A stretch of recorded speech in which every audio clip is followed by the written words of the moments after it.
Sister Amber, your question with regards to where is Allah? As you said, this is a question which is impossible for me to answer or for anyone unless if Allah the Almighty answer the question, because I haven't seen Allah. No one has seen Allah. We knew Him through the indications of His creation and through sending the messengers to tell us who is He, what are His traits, what does He want from us. That is the only link between us and Allah, the messengers. So in the revelation, Allah the Almighty spoke about Himself.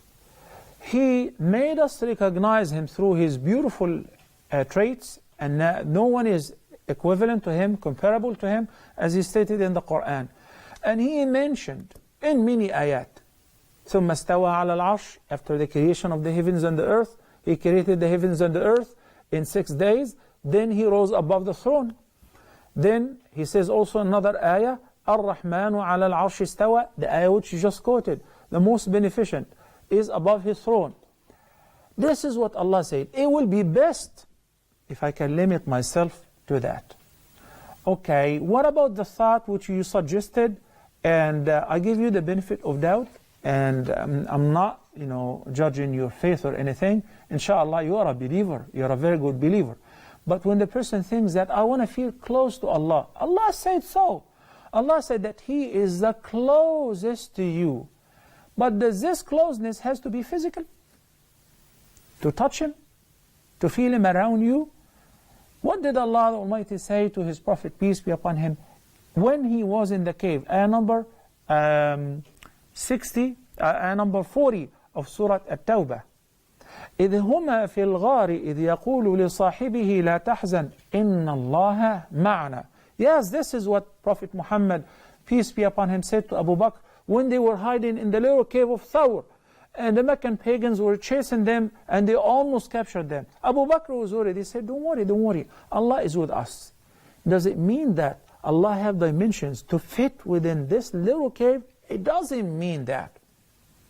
When Moses, peace be upon him, was instructed by Allah to go along with Harun to the Pharaoh, and they said, إِنَّا نَخَافُ أَن يَفْرُطَ عَلَيْنَا أَوْ أَن يَطْغَى.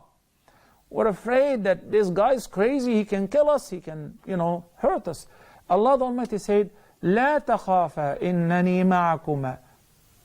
Fear not, because I'm going to be with you. How? He said, أَسْمَعُ وَأَرَى. I hear what is going on, and I see what is going on. So this ma'iyya, or being with, doesn't have to be physical. Allah is above all things, above the creation. If His kursi, we studied Ayatul Kursi, the greatest ayah in the entire Quran of Surah Al-Baqarah. He spoke about His kursi, the footstool.